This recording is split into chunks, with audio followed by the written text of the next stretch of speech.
Captain's log, start date 150816. How's everyone doing today? Excuse me. Oh, I'm sorry. I've been better. I have been better. I gotta clear the air about something. I want to do that real quick. I'm dedicating this entry of Prosper to the haters, because I just recently learned that I have haters. But hey, you know what? Here's why I have haters. Prosper was created by me, Justin Dimmitt, based upon Beer and Song of the Day, created by Josh Baker.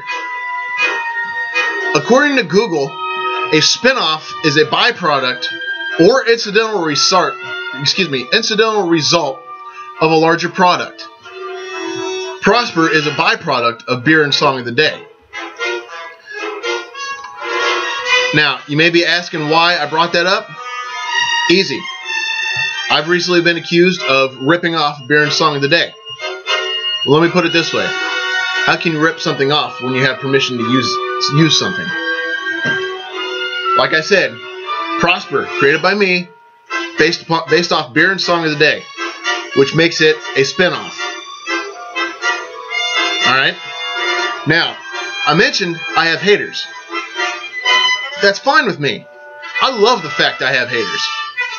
If I didn't have haters, I wouldn't know I was doing something right. Which, believe it or not, it does apply to Tom Brady. It does apply to Tom Brady. He is hated because he's doing something right. Being in the right place at the right time since 2001. And what did it get him? 4 Super Bowl rings, 1 cheating scandal. Hey, you know what? I don't care. I have a message to my haters. I have a message for my haters. Simply put, I do not hear your words. They're unimportant to me. With that being said, let's jump into this week's entry. This week's entry is sponsored by my friends over at Rebel Customs, Chris and Jen Conley. I have yet to meet them in person. I am looking forward to it one day, though. Check them out, www.rebelcustomsllc.com. Hit them up there. Hit them up on their Facebook page. I'll post the link. But hey, you know what? I'm thirsty. 2 BOCs.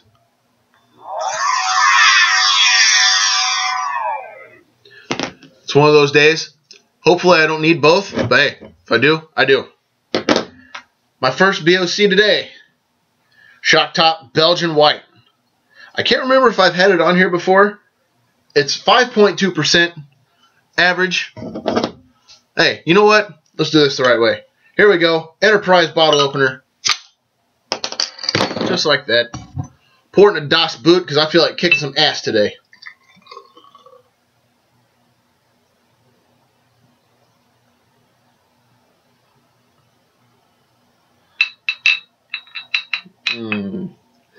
Look at that. Cheers to you all. Kapla, as they'd say in the Klingon Empire.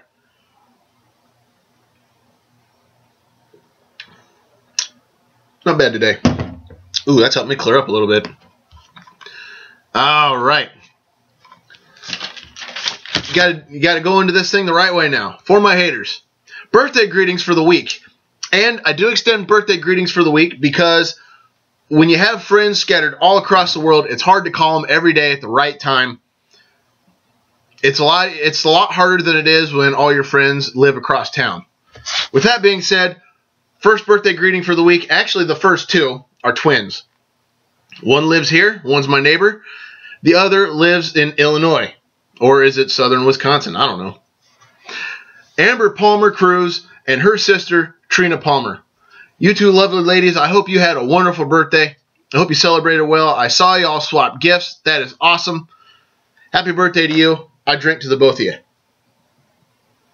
All right. Next on the list, guy I work with here, Earth Station Okinawa, Dustin Shannon. Dustin, my friend, how you doing? How's work going for you? Everything treating you all right? You doing okay? Way to add on another year into your life, my friend. I hope things are going well for you. I hope Monica took care of you on your birthday. You deserve it, and I drink to you. All right. Next on the list, this gal I knew from grade school, junior high, high school. I kind of grew up with her. Excuse me. Kind of grew up with her, although our only interaction was in school. Stacey knows. I'm sorry, but I can't for the life of me remember what your maiden name is. I apologize for that. But Stacey, I hope you had a wonderful birthday. I hope it was a good one. I hope you celebrated. I hope you didn't get too schnockered. Hey, I hope you had at least one of these. I drink to you. All right. Next on the list, I actually spoke with him a lot this weekend. Not this weekend, but a lot this week. We talked Trek, and get this. Prosper, when I did my special Leonard Nimoy tribute back on Stardate 150302. Forgive him. He's nuts. Anyway, when I did my Leonard Nimoy tribute on 150302 entry, he went back and watched it, and he made the comment. He said, this makes me want to go back and watch everything that he's done. You know, I consider that a feather in my cap. And I'm talking about you, Austin Gubert, my bud. How you doing? Thank you so much. I mean, your words have inspired me. Your words have inspired me to continue doing what I'm doing, because it tells me I'm doing good here. It's not just me wasting time. I'm actually doing good here. To you, my friend, I'm going to do it. The Prosper salute to you, as always. And I hope you enjoy one of these. Cheers to you, my friend. All right. Next birthday for the week. My own cousin through marriage, Drew Clevenger. Drew, what's up? How's it going? How's your birthday, bud? I hope it was a good one. I really do. I hope Amanda spoiled the crap out of you. And hey, I'm going to be home in November. We're going to try to look you up. I'm going to try to look you up, hang out for a little bit. But hey, I drink to you. All right, next on the list. I knew this lovely lady when I was living in good old England. The place with all the rain. I'm not talking Seattle or Ferenginar either. But hey, Karen Ladson. Karen, how was your birthday? I hope it was a good one. Last count I had, you were living it up in Italy. Having some good pizza, I hope. Pizza and wine. Hey, Karen, I hope Lauren actually did. I really do hope Lauren took care of you for your birthday. And hey, I drink to you. Happy birthday. All right, next up on the list, I found this guy on Facebook. I found him. He's one of the executive producers. Yes, one of the executive producers, Star Trek Voyager, Star Trek Enterprise. I'm talking about Brannon Braga. Brannon, my friend, thank you for your contribution to Star Trek. I mean, without your insight, we wouldn't have had some of the better episodes of the series. Brannon, thank you for all you've done. Happy birthday. I drink to you. Oh, and as always, the Prosper salute to you. All right, wrapping them up. We're getting there. 3 more. Now, this guy, he's a Star Wars fan. But hey, you know what? Star Wars is my number 2 favorite franchise. In space. Yeah. Star Wars is my number 2 favorite in-space franchise. I'm talking about Brian Keisley. Brian, wie geht es Ihnen? Yeah, you lived in Germany. I know you know what that means.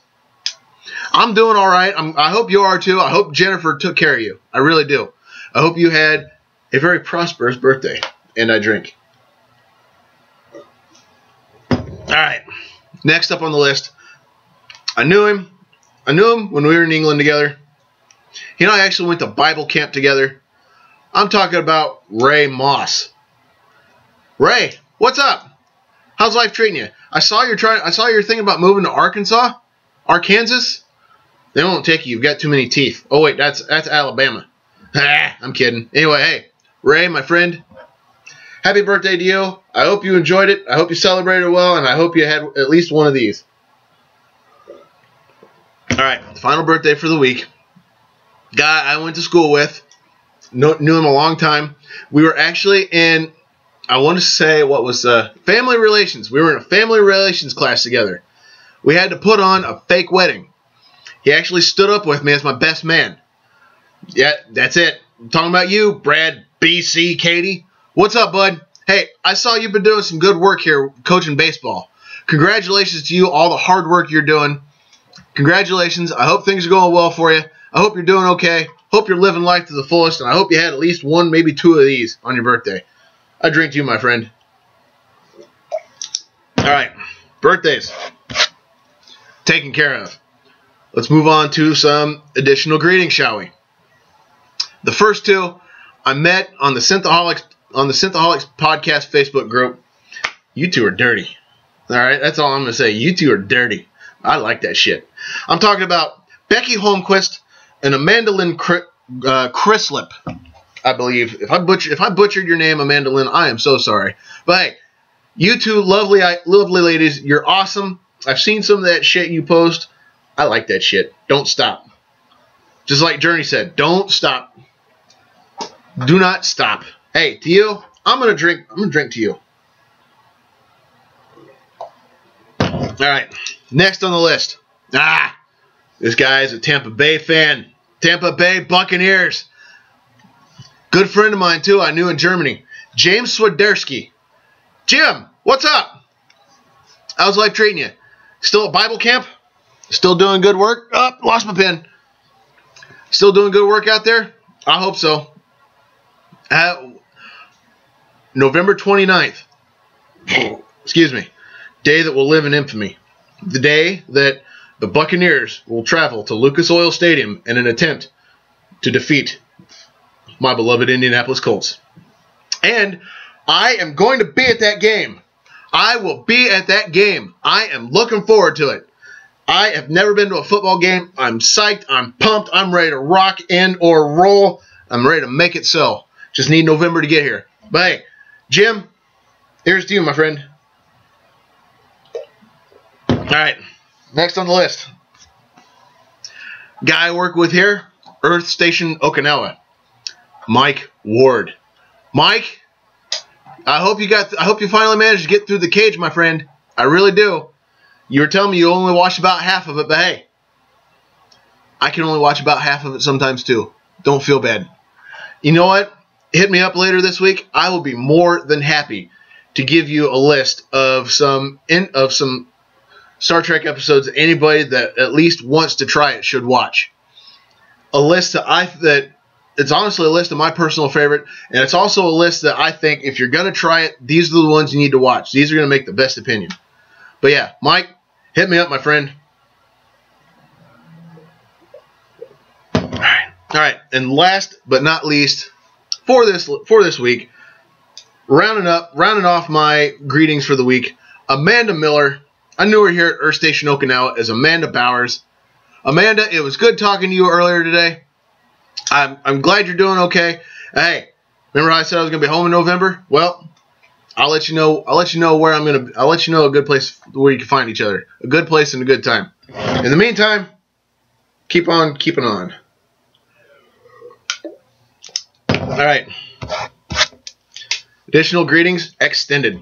Let's talk about this week's Star Trek poll off of StarTrek.com. StarTrek.com, for our latest weekly poll, asked which of these planets would you live on? With the reply options including Risa, Vulcan, Beta Z, Trill, and Romulus. Nearly 7,000 fans voted, and here are the results. No surprise. A staggering 57% said Risa. I would too. You give me a little wooden statue and I'll have that thing put out every single day. If I were single, of course. After that, a measly 16% said Beta Z. I'm honestly surprised that one was as high as it was. I wouldn't want to live on a planet where everybody knew what I was thinking before I knew it. 14% after that, 14% after that said they'd want to live on Vulcan. Nah, too hot. Too hot. 8% said Trill. I can go with that. And 5% said Romulus. I would not want to live on Romulus. That would be, I don't know how to describe it. That would be like living in your enemy country. That'd be like living in enemy territory. That's all I got to say about that. But I do ask, how did your planet of choice fare? All right. Next week, starting next week on Prosper, I'm going to be introducing a new segment called Identify This. Basically, what I'm going to do is throughout the week, I'm going to post images of a character, a ship, a planet, a piece of technology, something, anything. I'll post it up, and I'm going to want you to identify it. Identify a certain thing, a certain part of it. Like, if I post up a picture of Mr. Spock, all right, I could ask, identify the actor, identify the species, something like that. If I posted up a ship, what class ship is it? Something like that. Thought one of the dogs was getting sick. Something like that. Right now, I'm looking at, if you answer one correctly, you got to wait 2 weeks before you can participate again. You know, give other people a chance to jump in, chime in, get recognized. But that could change. Another thing, no Google. All right, we're all diehard Trekkies or Trekkers on here. We're all hardcore Trekkers. I mean, all I want you to do is just take a guess at it. Like a picture of Mr. Spock, name the species. If somebody even guesses he's a Klingon, hey, at least you're trying. I'm going to laugh at you, but at least you're trying. All right? I'm not going to laugh at you for your attempt. Or I'm not going to treat you badly for your attempt. In fact, I'll actually praise you for your attempt. Let's see. I want to say there was something else with this. But no. Starting next week, watch for Identify This. I'll post up an image. You'll have 24 hours to answer it. You'll have 24 hours to answer it correctly. The first person to answer give me what I'm looking for correctly is going to receive a shout out on the next edition of Prosper. All right, cool. Looking forward to it. Let's move on to this week in Trek history. August 11th, 1983. Actor Chris Hemsworth was born. Now, I mention him because, well, not only did he play Captain Kirk's dad, but Captain Kirk's dad was actually his first movie role.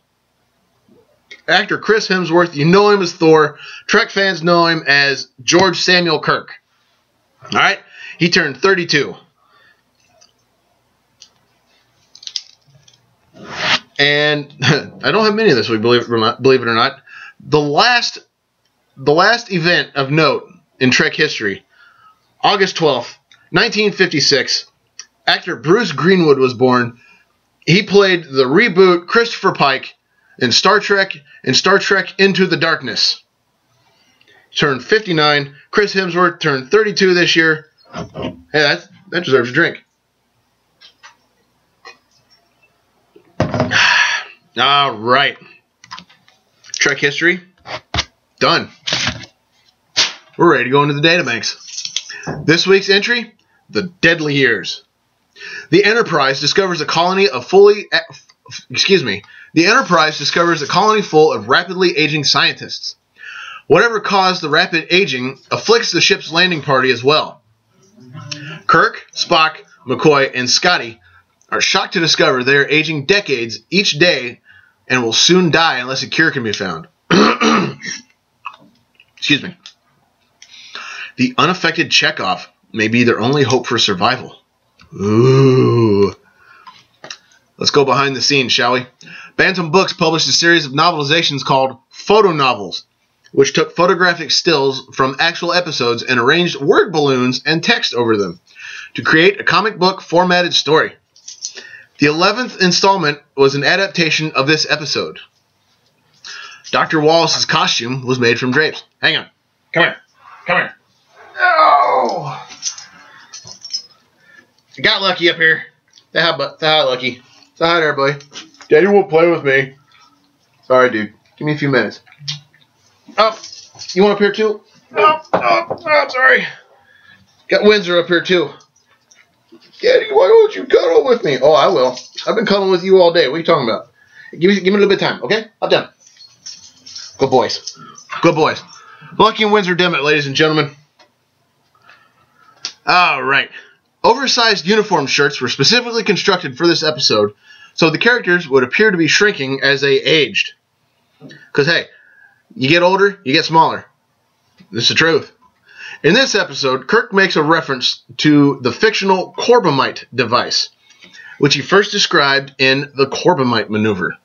Although Chekhov was not on the bridge on that occasion, he obviously heard the story from someone, as he and Sulu exchange knowing looks when Kirk mentions the word. Yeah, I'm willing to bet it came up at least once. Anyway, Shatner's hairline, believe it or not, is consistent in this episode. As the aging effect first hits him, the hairline is receding. But for some reason, as he gets much older, his hairline advances again. One possible reason for this was because Shatner was unwilling to remove his toupee for the episodes. The actor wore a toupee throughout the entire series, and as he began balding in his 20s. I knew it! No special effects shots were filmed for this episode. The entire Romulan attack is created by using stock footage from Balance of Terror and Errand of Mercy. Excuse me. In addition, no actual Romulans appeared in this episode. They would not be seen again until the Enterprise incident. Go figure. Nice way to have a Romulan story without doing anything to create the Romulans on this one. I love it. That's awesome. The brownish planet seen in this episode, a slightly color-corrected version of the one used in The City on the Edge of Forever, reappeared in later episodes, as Gamma 2 in The Gamesters of Triskelion, Eret in Return to Tomorrow, Zeon in Patterns of Force, Monara 2 in The Empath, Platonius in Plato's Stepchildren, Sharon in Let That Be Your Last Battlefield, and Gideon in The Mark of Gideon.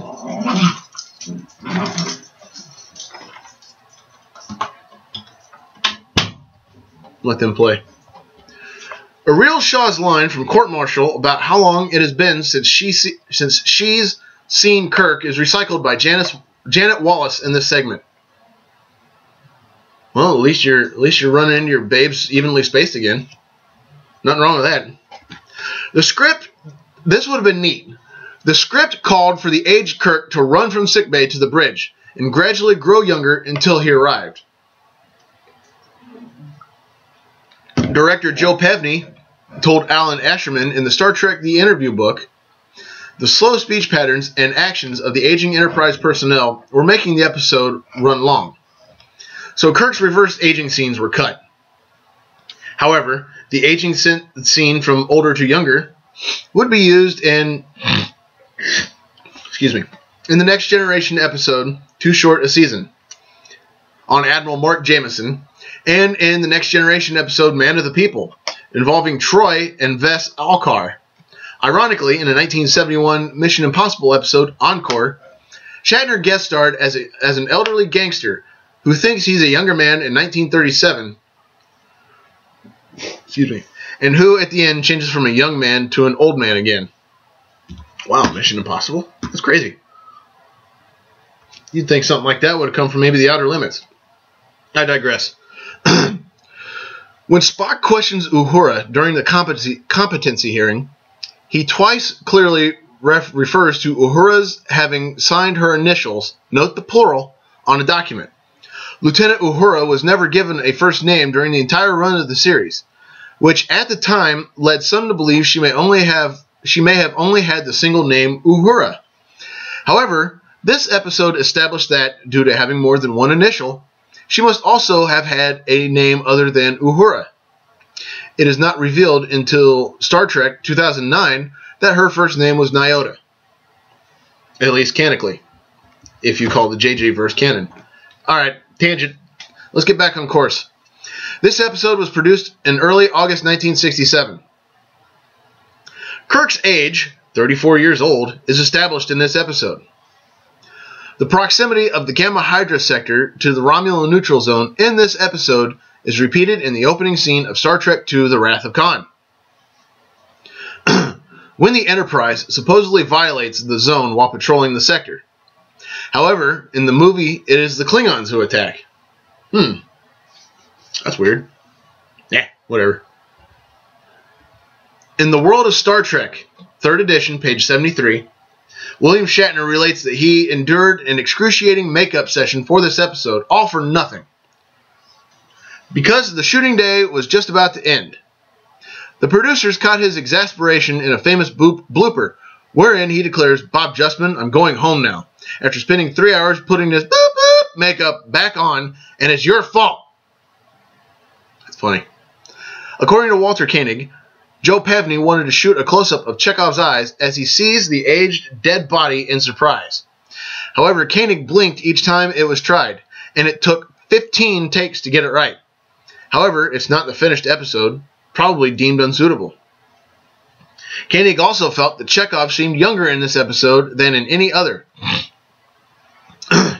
claiming that his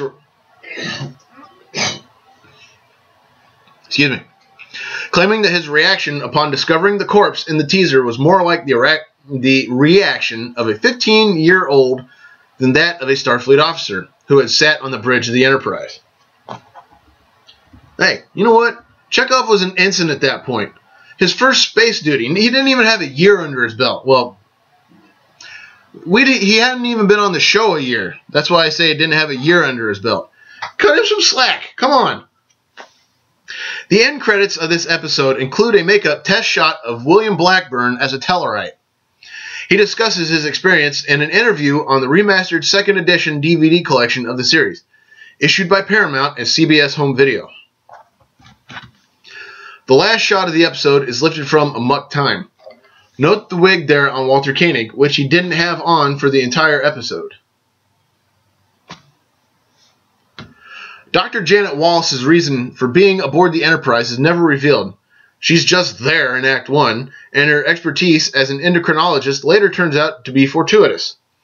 It is possible, however, that she and Commodore Stalker have both been assigned and are being conducted to Starbase N. This is the first time McCoy is aged using makeup in order to look much older than he is. The second time is in Encounter at Farpoint.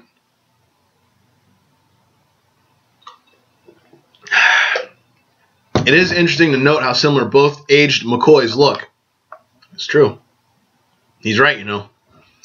McCoy's southern dialect also grows noticeably thicker as he ages.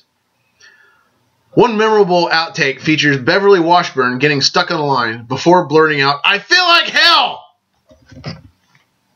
I would feel like hell, too, if I were aged like that. Alright. Time to finish this off. I ran out of show and I had extra beverage. Stand by. Devoid of life is the brain cells of one of my haters. Recycle.